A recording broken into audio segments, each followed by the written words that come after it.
وأشهد أن لا إله إلا الله وحده لا شريك له، ونشهد أن سيدنا وسندنا وإمامنا ومولانا محمدا عبده ورسوله صلى الله تبارك وتعالى عليه وعلى آله وأصحابه وبارك وسلم تسليما كثيرا كثيرا.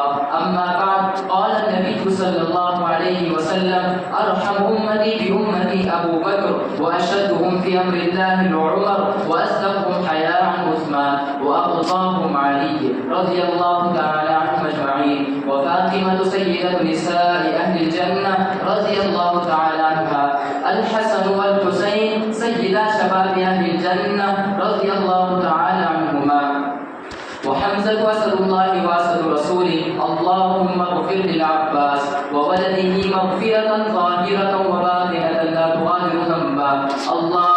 الله في أصحابي لا تتخذوا